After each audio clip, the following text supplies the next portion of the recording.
सो नमस्कार दोस्तों, जय हिंद। आज की इस वीडियो में बात करने वाले कक्षा 10वीं के, ठीक है, जो हिंदी का एग्जाम होने वाला है, इसके मोस्ट इंपोर्टेंट क्वेश्चन को जानेंगे इस वीडियो में, ठीक है। तो चैनल पे हो तो सब्सक्राइब जरूर कर लीजिएगा, ठीक है। तो सबसे पहले दोस्तों आप लोगों को दिया रहेगा, ठीक है, गद्यांश। आप लोगों को ध्यान पूर्वक पढ़कर इससे प्रश्नों का आंसर कर विकल्प का चयन करना है, ठीक है। तो सबसे पहले यहाँ पर देख सकते हैं, ठीक है। तो सबसे पहले बोला गया कि नकारात्मक, ठीक है, नकारात्मक और निराशाजनक जीवन को स्पष्ट और गतिशील मार्ग में बदलने की कुंजी क्या है, ठीक है। तो आप लोग को इसका याद रख लीजिएगा, ऑप्शन नंबर बी हो जाएगा, ठीक है, धैर्य, विश्वास और आशा। चलिए दूसरा क्वेश्चन नंबर की ओर बढ़ते हैं। तो वो दूसरा बोला जा रहा है कि धैर्य और विश्वास की महत्वता के बारे में क्या सुझाव दिया गया है। तो इसके याद रख लीजिएगा, ऑप्शन नंबर सी हो जाएगा, ठीक है।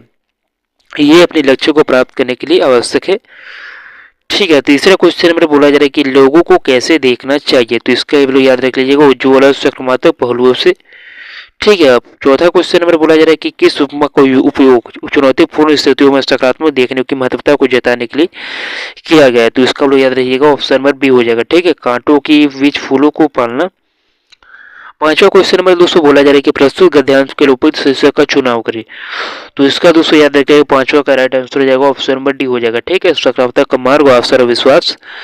अब उसके बाद दोस्तों आप लोगों को पद्यांश दिया रहेगा, ठीक है। पद्यांश को ध्यानपूर्वक पढ़कर आप लोग को प्रश्नों का सही उत्तर चयन करना है। तो सबसे पहले यहाँ पर बोला जा रहा है कि छठा प्रश्न की कभी भारतीय युवकों को ऐसा जीवन जीने को कहता है, ठीक है। तो कौन सा जीवन जीने को कहता है, यहाँ पर आप लोग याद रख लीजिएगा।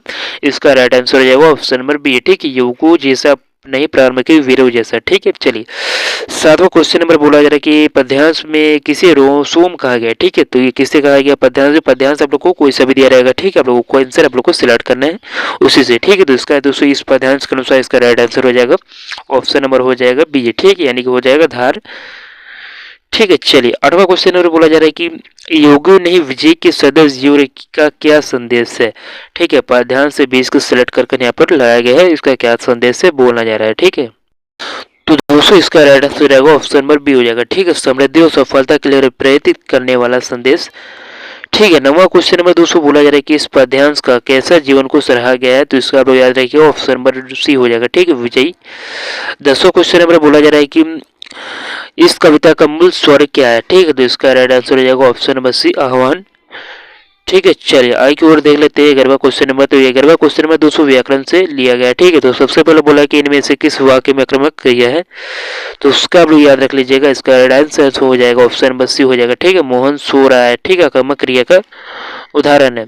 12वां क्वेश्चन नंबर बोला जा रहा है कौन सा वाक्य सकर्मक क्रिया का उदाहरण है, ठीक है। तो सकर्मक क्रिया का दोस्तों आप लोग याद रख लीजिएगा, ऑप्शन नंबर इसका सी हो जाएगा, ठीक है, रिक्ता खाना खाती है, ठीक है। आगे दोस्तों बोला जा रहा है कि जलद का अनेकार्थी कौन है। तो जलद का अनेकार्थी दोस्तों लोग हो जाएगा यहाँ पर बादल, ठीक है, बादल हो जाएगा जलद का एकार्थी, ठीक है। चलिए आगे और देख लेते हैं 14 क्वेश्चन और बोला जा रहा है कि दो पदों या शब्दों के मेल से बना तीसरा पद क्या कहलाता है, ठीक है। तो इसका दोस्तों याद रख लीजिएगा, ऑप्शन नंबर बी हो जाएगा, ठीक है, समास, ठीक है। जिस प्रकार से आप लोग को पिछले वीडियो में बताया था, व्याकरण से पूरा आप लोग को बताया था, ठीक है। दो पदों का मेल से बनने वाला पद, तीसरा पद क्या कहलाता है, समास। चलिए 15वां क्वेश्चन नंबर बोला जा रहा है कि यथासंभव में कौन सा समास है। तो इसके दोस्तों याद रख लीजिएगा, ऑप्शन नंबर हो जाएगा इसका ए हो जाएगा, ठीक है, अवयव भाव हो जाएगा, ठीक है। चलिए 16 क्वेश्चन नंबर बोला जा रहा है कि नीला है जो कमल नीलकंठ किस समास का विग्रह है। तो इसका दोस्तों याद रख लीजिएगा, ऑप्शन नंबर बी हो जाएगा, ठीक है, यानी कि इसका हो जाएगा कर्मधारय, ठीक है। 17वां क्वेश्चन नंबर दोस्तों बोला जाएगा जब वर्षा होती है तब मोर नाचने लगते, रचना के आधार पर वाक्य का भेद बताएं, ठीक है। तो इसका दोस्तों आप लोग याद रख लीजिएगा, इसका राइट आंसर हो जाएगा ऑप्शन नंबर हो जाएगा सी हो जाएगा, ठीक है, यानी कि इसका राइट आंसर हो जाएगा मिश्र वाक्य, ठीक है। 18वां क्वेश्चन नंबर बोला जा रहा है कि जिस वाक्य में कर्म को प्रधानता दी जाती है कौन सा वाच्य होता है। तो इसका याद रख लीजिएगा, ऑप्शन नंबर ए हो जाएगा, ठीक है, कृतवाच्य। 19वां क्वेश्चन नंबर बोला जा रहा है कि बालक चांद क्या हो जाएगा, ठीक है, की ओर देख रहा है, ठीक है। प्रश्न ये ऐसा पूछा गया जहाँ पर हम लोग को समझने में आपसे आसानी होगी, ठीक है, चांद की ओर देख रहा है। चलिए 20वां क्वेश्चन नंबर बोला जा रहा है कि निम्न से कौन सा शब्द समुच्चय वायु शब्द है। तो उसका दोस्तों याद रख लीजिए, ठीक है, बहुत ही इंपॉर्टेंट प्रश्न काफी पूछा जा चुका है। तो इसका राइट आंसर हो जाएगा ऑप्शन नंबर सी अथवा, ठीक है। उसके बाद दोस्तों आप लोगों को गद्यांश को फिर से आप लोग को पढ़कर आप लोग को सही उत्तर का चयन करना है, ठीक है। तो सबसे पहले यहाँ पर गद्यांश बोला जा रहा है कि इस पद का रचयिता कौन है, ठीक है। यहाँ पर सूरदास से रिलेटिव गद्यांश हो, तब याद है सूरदास का कौन रह जाएगा, ठीक है, सूरदास का हो जाएगा यहाँ पर ऑप्शन नंबर डी हो जाएगा। ठीक है, चलिए अगला दोस्तों बोला जा रहा है कि गोपियाँ किसकी अन्य भक्त थी। ठीक है, तो इसका दोस्तों आप लोग कमेंट कर दीजिएगा। ठीक है, बहुत ही इंपॉर्टेंट प्रश्न है। ठीक है, तो इसके याद कृष्ण की गोपियाँ भक्त थी। ठीक है, चलिए तो ऐसा क्वेश्चन नंबर बोला जा रहा है कि पूर्णति पात का क्या अर्थ है। तो पूर्णति पात का दोस्तों इसका राइट आंसर हो जाएगा ऑप्शन नंबर सी उद्भव। ठीक है, नहीं दोस्तों ये केले का पत्ता हो जाएगा। ठीक है, यहाँ पर इसका हो चुका है। चलिए केले का पत्ता ऑप्शन नंबर बी इसका राइट आंसर हो जाएगा। 24वां क्वेश्चन नंबर बोला जा रहा है कि गोपियों ने उद्धव के व्यवहार की तुलना किससे की है। ठीक है, तो यहाँ पर दोस्तों साफ साफ आप लोग को यहाँ पर किताब से आप लोग को मिल जाएगा। ठीक है, आप लोग पढ़े होंगे तो आप लोग इसका राइट आंसर खोज सकते हैं। तो दोस्तों इसका राइट आंसर हो जाएगा कमल के पत्ते और तेल के मटके से किए। ठीक है, इसके दोस्तों राइट आंसर हो जाएगा ऑप्शन नंबर सी। चलिए आगे की ओर बढ़ते हैं 25वां क्वेश्चन नंबर की ओर। ठीक है, तो इसके यहाँ पर बोला जा रहा है कि 25वां कि बेटे के मरने पर बाल गोविंद भगत क्या कर रहे थे। ठीक है, तो इसका दोस्तों राइट आंसर हो जाएगा ऑप्शन नंबर बी गा रहे थे। ठीक है, 26वां क्वेश्चन नंबर बोला जा रहा है कि भगत जी का बेटा कैसा था। तो सुस्त और बोधासा था। ठीक है, जिस प्रकार आप लोग को पढ़े होंगे तो आप लोग को समझ में आ रहा होगा। ठीक है, इसका राइट आंसर क्या है।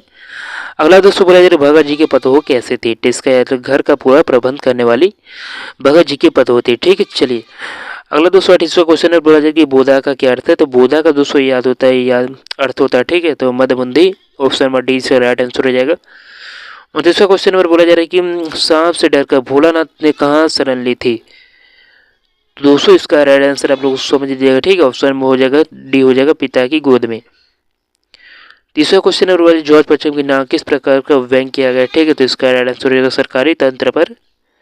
ठीक है, तो यही दोस्तों कुछ मोस्ट इंपॉर्टेंट क्वेश्चन। ठीक है दोस्तों, लोग एग्जाम अच्छे से दीजिए। ठीक है, बेस्ट ऑफ लक आप लोग को। तो दोस्तों मिलते हैं नेक्स्ट वीडियो में, सब्सक्राइब करके रख लीजिएगा।